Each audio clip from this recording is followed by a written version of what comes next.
მოგესალმება შაბათის მებაღე. ეხლა არის შაბათი, 25 აპრილი.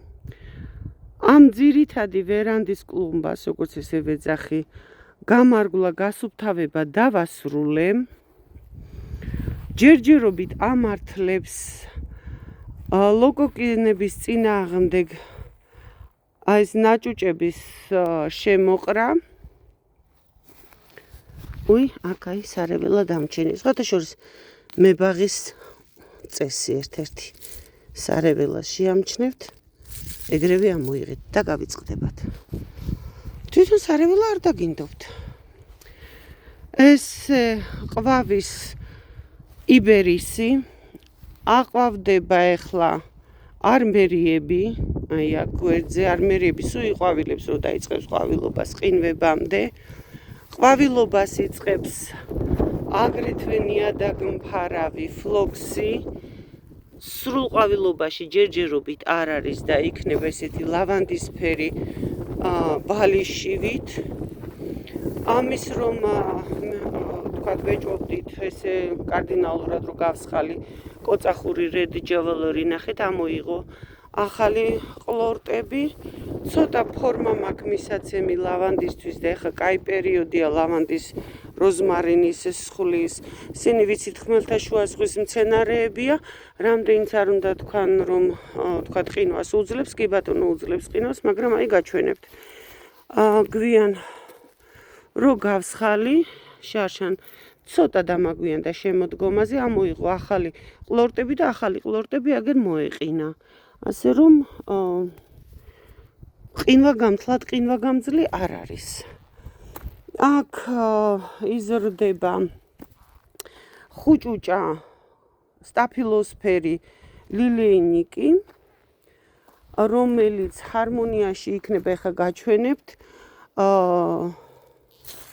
აი აქ ჯოხები რომ აქ ჩარჭობილი იცით ხო, ჯოხებით ვიმახსოვრებ რომ არ გავმარგლო, როდესაც წამოყოფს თავს მცენარე, იქნება ეგრეთ წოდებული ვეფხისებრი ლილია, ესეთი ის სტაფილოსფერია, ოღონდ ესეთი დაკიდებული თავები აქვს და წერტილები აქვს, ლაქებივით შავი. აი ძალიან მომწონს აი ეს კომპოზიცია. მით უმეტეს რომ მიუხედავად იმისა, რომ არც ერთ თქვათ მხატვრულ ხელოვნების კანონში არ ჯდება ორი ამ ფერის ერთმანეთთან თამაში, უკან რომ ამ პერიოდში უკან რომ ამოსული მწვანე ხასხასა ახალი ფოთლები მაქვს მე ეს კალაკოლჭიკები კამპანულა ეს ამოვა თეთრი იქნება ყვავილებით იქით ზამბახი აი ძალიან მომწონს. მე უყურეთ ეს რო გადაიყვავილებს კალაკოლჭიკი და ძირში გადავჭრდა გავხდი ნიადაგმფარავს. უკან თუ ხედავთ არის სედუმი მუქი ფერის, რომელიც ყვავილობას დაიწყებს ვარდისფრად. მე აქედან რა ლამაზად გამოჩნდებათ შეხედეთ. იქ ის რა ქვია სედუმი რო გადაიყვავილებს და გადავჭრი, ყველა ნიადაგმფარავი და ყველა მცენარე რო არ აირიოთ, ყოველთვის გადაჭრა თუ გინდათ მცენარის ყვავილობის შემდეგ გადაჭერით, არასოდეს შეგეშლებათ.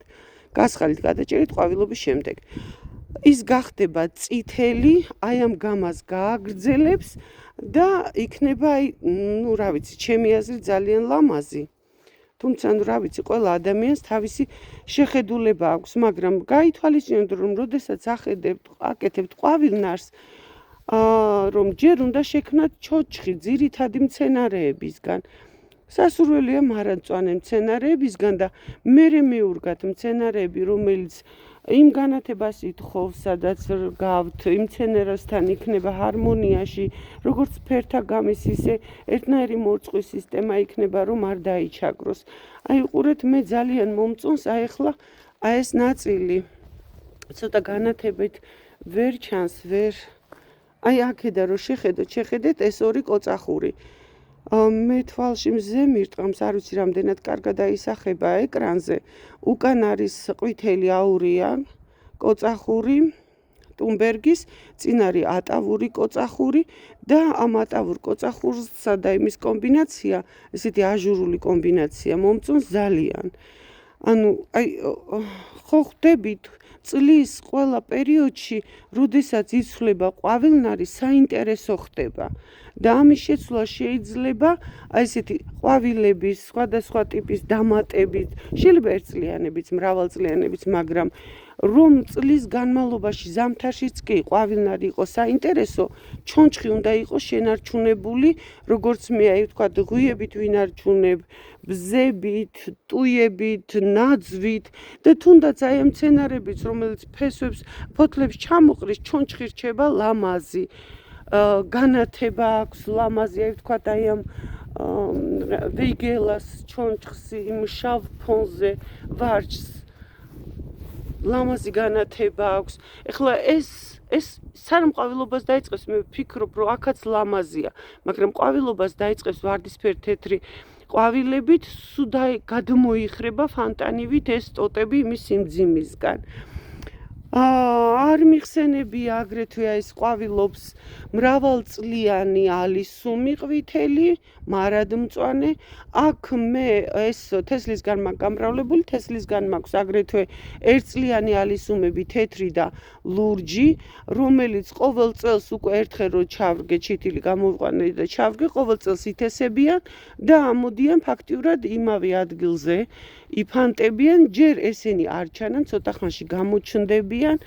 ვფიქრობ, რომ აი ეს კომპოზიცია თეთრი, ყვითელი და ეს ლურჯი ლავანდისფერი რომ გაიხსნება, ლამაზი იქნება, თუმცა ეს ობრიეტაც უხდება. იბერისიც, აი ნუ ყვავილობს მთელი წლის განმავლობაში, თუმცა ესეთი ეფექტური მთლიანად თეთრი ყვავილობა აქვს გაზაფხულზე. ისე წერტილოვნად სულ ყვავილობს, ანუ პატარა გაფანტული წერტილებით შეიმჩნევა, რომ ყვავილობაში არის.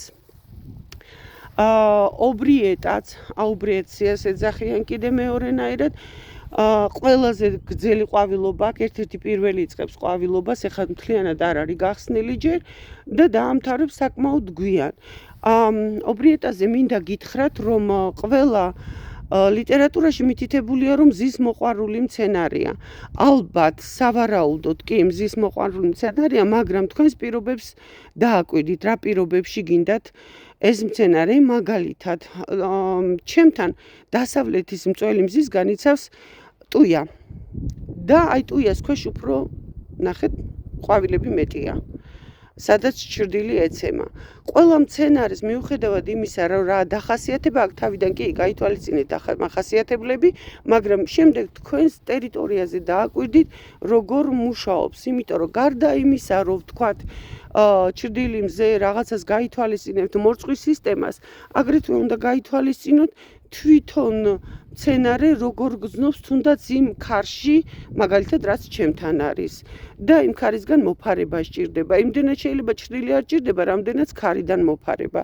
ეს ერთ-ერთ წინა ვიდეოში ნიადაგმფარავი მიხაკია და ესე ნახეთ, ბარბაროსულა თითქოს ერთი შეხედვით მოვაჭერი, გვერდები და დავაკალმე, ნახეთ ეს ვიდეოც. წინა ვიდეოში მაქვს და ესე რა ქვია, ესაც ფანტასტიურად ყვავილობს უკვე მაისის ბოლოსკენ, როდესაც ვეიგელა იწყებს ყვავილობას. უყურეთ, ეხლა ნიადაგმფარავები ერთმანეთს შეცვლიან, ცოტა ხანში დაიწყებენ ყვავილობას. აი ნახეთ, ბორდიურად მაქვს გაკეთებული აიუგა. აიუგა დაიწყებს ყვავილობას. ლურჯა ეს არის აიუგა. ლურჯი ესეთი სანთელივით ყვავილები იქნება.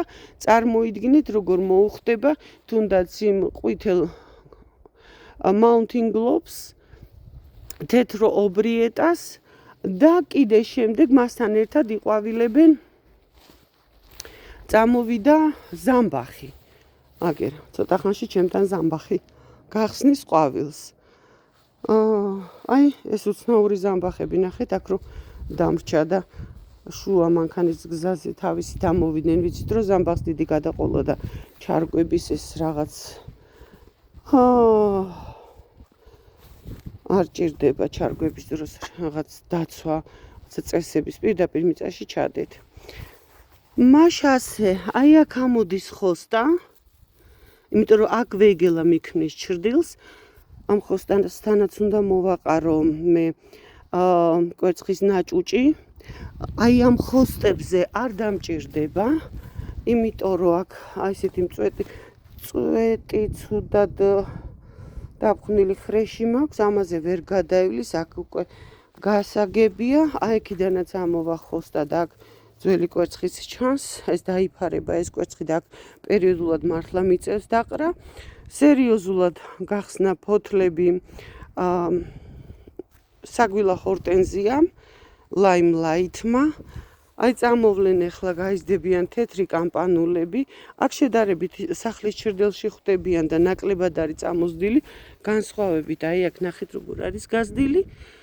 შემდეგ ეს გადაიჭრება. ნახეთ როგორ ბზასავით იქცევა 9 ტყავა უკან.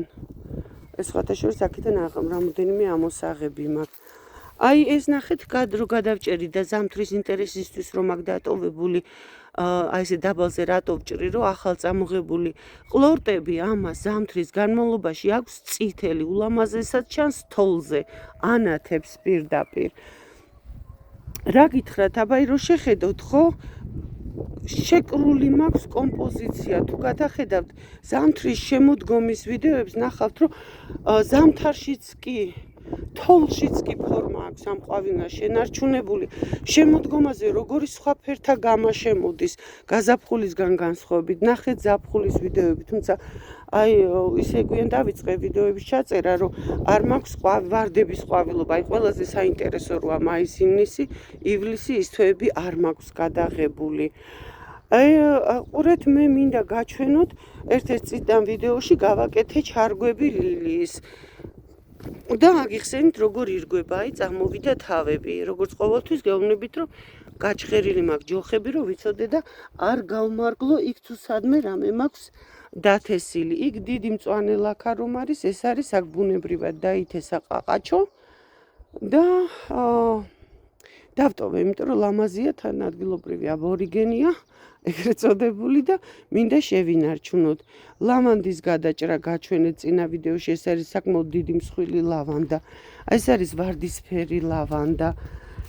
ქვემოთ ერთ წითელ ვიდეოში აგიხსენით, რატო არ მაქვს ვარდებთან ლავანდა და მაქვს ლავანდულა, იმიტომ რომ ჩემთან დააკვირდით თქვენთან როგორ ხდება ლავანდის და ვარდების ყვავილობა არ ემთხვევა ერთმანეთს, ემთხვევა ლავანდულის ყვავილობა.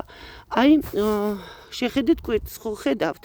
აქ ერთ-ერთ წინა ვიდეოში ამ გაზაფხულზე ჩავრგე პიონი და აგიხსენით, პიონმა იცის გაბუტვა, შეიძლება საერთოდ არ ამოიღოს ცხვირი. თუ არასწორად ჩავრგათ. აი გაითვალისწინეთ ჩემი ჩარგვის მეთოდი, ნახეთ ეს ვიდეო და იმ წესებით ჩარგეთ მიუხედავად იმისა, რაც არ უნდა იყოს მითითებული იმ თქვათ ინსტრუქციაში, როდესაც ყიდულობთ ბოლქვავა მცენარეს ან რომელიმე მცენარეს, მაინც ნახეთ ხოლმე უკვე გამოცდილი მებაღეების ვიდეოები ან ჩანაწერები და იხემძღვანელეთ იმით. სხვათა შორის ეხლა რასაც ვახსენებ, ყველაფერს მივაბამ ლინკის სახით ყველა ვიდეოს პირველ კომენტარში და ამ ვიდეოს ახსნა განმარტებაში. აგრეთვე გაზაფხულის სამუშაოების ერთ პლეილისტს მივაბამ ზედა მარჯვნივ კუთხეში ერთ ბაშად რომ ნახოთ. აი აქ გადავჭერი ისინი რა ქვია, მისკანტუსები, ზებრინუსები, თავები გახსოვთ, ცოტა დამიგვიანდა და დავაშავე მეთქი და დავუშავე თავები გადავაჭერი, მაგრამ მაინც გითხარით რომ ამოვიდოდნენ და ამოვიდნენ კიდევაც. ეხლა უყურეთ მე რაზე მინდა ყურადღება გავამახვილო. მე ყინვაგამძლეობის მეშვიდე ზონაში ვარ და შეხედეთ რა დღეში მაქვს, უკვე მეორე თუ მესამე წელია, კარალიოკი არ იზრდება, ანალოგიურ დღეში მაქვს, თუმცა არ იყინება, იმიტომ რომ ვფუთავ. ანალოგიურ დღეში მაქვს მე რა ქვია, ლეღვი. ესე არც თუ ისე კაი პირობებში ვარ. ჩემთან კვირტი გახსნა ვაზმა, როგორც ხედავთ. აი მინდა გითხრათ, აგიხსნათ ერთი რაღაც, აი მაგალითად ეს ნუში, შარშან, აი რამხელა ნუში იყო. გადამიჭამა ძროხამ. დავად და გადავჭერი, აი სადაც ხედავთ იქამდე და ძირიდან ამოიღო ახალი ტოტი, ეს ტოტი იკვებება იმ ძველი ტოტისში დაგროვილი საკვებით, მინერალებით, მარილებით, შაქრით, იმით იკვებება. ეხლა ამ შემოდგომაზე უკვე რო დაიძინებს მცენარეს, აი იმ ძველ ტოტს ძირში გადავჭრი. მანამდე მჭირდებოდა რომ გამოეკვება ეს ჩემი პატარა ახალი ტორტი და ერთ სეზონზე ვთქვათ ამხელა გამხდარიყო. კიდე ძროხებს უშვებს ხოლმე. უნავს ჯერ არ გაუღვიძია, არ შეშინდეთ, არ გაუღვიძია ჩემთან არც, აი ახლა იწყებს გაღვიძებას მარწყვის ხეს, ფეიხუას არ გაუღვიძია. ნახეთ ყვავილში, დაამთავრა ყვავილობა ფაქტიურად, შეიძლება ესეც ითქვას, რომ ყვავილია, წითელმა მოცხარმა, შავი მოცხარი მაქვს უკან და ის უფრო ყვითლად ყვავილობს. როგორც ჩანს, შევინარჩუნე მე ჩემი მეთოდებით ყვავილები ხეებზე, ეს დაბალი ყინვები რო ქონდა და მოვწყე, სპეციალური მორწყვა გაუკეთე, მაინც ასე თუ ისე, აი ეტყობა კიდევაც ნახეთ ამ ხეხილის ადგილზე უფრო მაღალი ბალახი, იმიტომ რომ საკმაოდ ღრმად მოვწყე ეს ადგილი და ამ აორთქლებამ და იმან დაიცვა, იმიტომ რომ მე აქ შუაღამისას ყინვა რო იყო ღამის 4 საათზე ვერ გამოვიდოდი და ფაკელებს ვერ დავანთებდი და ვერ გადავანაწილებდი. ამიტომ აი მორწყვა თუ დაბალია რა თქმა უნდა, აი ვთქვათ, ეს ვერ უძლებს უკვე ყვავილი ან ჩანასახი ვერ უძლებს -1, -2-ს გააჩნია რაზეა საუბარი და ამ მორწყვით ავწიე უწევს 1-1.5-ით მაღლა ტემპერატურა ავწიე და გადარჩა ეს ყვავილები და იმედია წელს მაინც მექნება. მოსავალი შარშან გახსოვთ რომ ფაქტიურად არ ქონდა ბლის მოსავალი, ძალიან ცოტა იყო გარგარი ატამი, იმიტომ რომ ყვავილობის დროს სულ ერთი ღამე იყო 11 აპრილს თუ არ მეშლება ყინვა და მოყინა ყველაფერი. აი თუ გახსოვთ, აქ გაჩვენეთ ერთ-ერთ ვიდეოში მქონდა ალუბლის ხე, როგორ გადავჭერი, ბევრი ამონაყარი ქონდა. ეს ალუბლის ხე დავტოვე, ამას ამონაყარი არ აქვს. ის ამონაყარიანი მეორე წელსვე დაიწყო, აი ამხელა სიძესაც, აი ფუღუროებს ხედავთ ხო? რაღაც იმას რა ქვია, ქოსა ადგილებს ბალახში. აი ამ ხელაზე იმ პატარა ალუბალმა გაუშვა ფესვები, გამოუშვა იქიდან ამონაყრები, ხო და მე გავაკეთე შემდეგი რაღაც. აი აქ არის უკვე დარჩენილი ეს ისა და ალბათ უნდა გავიმეორო, იმიტომ რომ რაღაც საკმაოდ საღად გამოიყურება. აი ესე გავხვრიტე, შიგნით ჩავაყარე მარილი, თავი დაუცავი ცვილით, სანთლის ცვილით და დავტოვე ესე. იმავე სეზონზე რომ როგორც კი ეს გავაკეთე, მალევე დაიწყო გადარჩენისთვის ბრძოლა და ამონაყრები უფრო გააძლიერა. წერტილოვნად მხოლოდ იმ ამონაყრებს დავაცხი ჰერბიციდი. წერტილოვნა მთელ ამ მიდამოში არა. და ეს მთელი მიდამო ეხლა იფარება ბალახებით, თორე რომ ნახოთ, აი ხა ტერიტორიას, რასაც მე თქვენ გაჩვენებთ, აი ეს მთელი ტერიტორია, სადაც ხედავთ აი ამებს, რა ქვია, ქოსა ადგილებს, ხო? მთელი ეს ტერიტორია იყო, როგორც ჩანს, მაგის ფესვებით და სუნთლად გადახმა ბალახიანად, ეხლა დაიწყო ბალახმა ამოსვლა. ანუ ამ მეთოდმაც გაამართლა.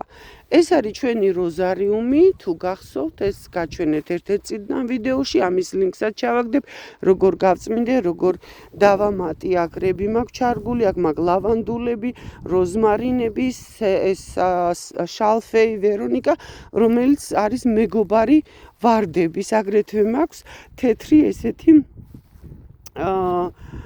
რა ქვია, ზამბახები. სანამ ვარდები დაიწყებენ ყვავილობას, თეთრი არა, ყვითელი. ეს ზამბახები გადაიყვავილებენ. მოკლედ ეს არის სიტუაცია. აქ ბევრი რამ მაქვს კიდე სათქმელი, მაგრამ დღეისთვის ეს ვიკმაროთ. შეგხვდებით შემდეგ ვიდეოებში. თუ რა თქმა უნდა დაინტერესდებით ჩემი ვიდეოებით. აი შუაში რო ხედავთ ტოპიარის ფორმას. აი აქ, აი ამას. ეს არის ფიქრობთ რომ რამე დეკორატიული მცენარეა.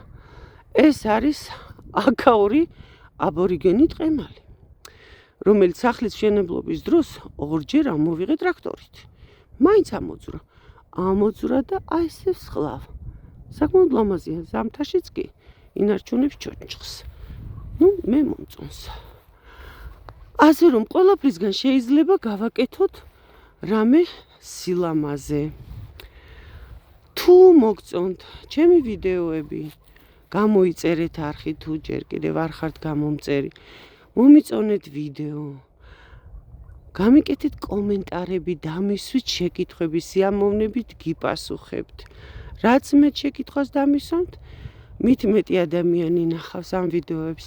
ესეთი ვიდეოები ძალიან ბევრს აქვს ჩაწორილი, როგორც რუსულად, ისე ინგლისურად, მე სამწუხაროდ მარტო ამ ორ ენას ვფლობ, მეტი არ ვიცი და როგორც აღმოჩნდა, ესეთი ფორმატით ერთი ბაღის მიმოხილვით რა ხდება იმ ბაღში, რა პროგრესია და როგორ კეთდება, მით უმეტეს რომ ჩემი ბაღი ახლა კეთდება, ნაწილი გაკეთებულია, ნაწილი პროგრესია, უფრო საინტერესო იქნება თქვენთვის.